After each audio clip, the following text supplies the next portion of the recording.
அண்ணாமலையாருக்கு அரோகரா, உண்ணாமலை அம்மனுக்கு அரோகரா, அருட்பெருஞ்சோதி ஆண்டவருக்கு அரோகரா. இது தினசரி நடக்கும் அன்னதான சேவை. தினசரி அன்னதான சேவையும் செய்கிறோம். பௌர்ணமிக்கு கிரிவலம் வரவங்களுக்கு கிரிவல சேவை செய்கிறோம். இதுபோல் சேவை செய்யணும்னு ஆசைப்பட்டீங்கன்னா நீங்கள் இதிலே காணொலியிலே நம்பர் தரேன். உங்கள் பிறந்த நாள், உங்கள் குழந்தைகளின் பிறந்த நாள், உங்களுடைய திருமண நாள், வயதானவர்கள் இறந்திருந்தால் அவர்களின் நினைவு நாள், திதி யாகமும் செய்கிறோம், மகேஸ்வர பூஜையும் செய்கிறோம், அன்னதானமும் செய்கிறோம். ஸ்க்ரீனில் தெரிகிற நம்பருக்கு ஃபோன் பண்ணுங்கள். டிஸ்கிரிப்ஷன்லேயே இருக்கும் நம்ம சர்வீஸ்லாம் என்னென்ன பண்ணுறோன்னு பாருங்கள்.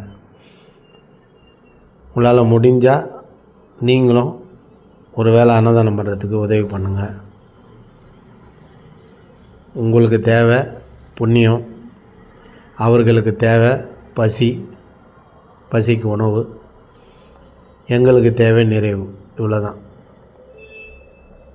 அண்ணாமலையார் சேவா அறக்கட்டளை தினசரி அன்னதானம் பௌர்ணமி, அமாவாசை, திங்கள், செவ்வாய், வெள்ளி, சனி, ஞாயிறு போன்ற நாட்களில் கிரிவலம் வரும் பக்தர்களுக்கு அன்னதானம்.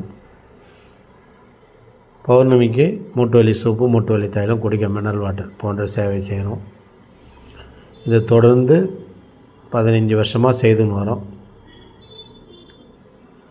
இயற்கையொட்டிய மலைக்கீழே அருமையான இடம் இருக்குது. தியானம் பண்ணுறதுக்கு, தவம் பண்ணுறதுக்கு, அன்னதானம் பண்ணிட்டு ஓய்வு எடுக்கிறதுக்கு.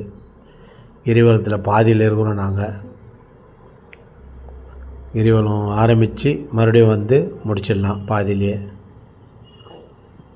அற்புதமான இடம். மயில், பறவைகள், நாய், கோழி, இதுபோல் விலங்குகளும் வளர்க்குறோம். அதுங்களுக்கும் கன்றுக்குட்டிக்கு வளர்க்குறோம். அதுங்களுக்கும் உணவளிக்கலாம், ஜீவகாருண்யம் செய்யலாம்.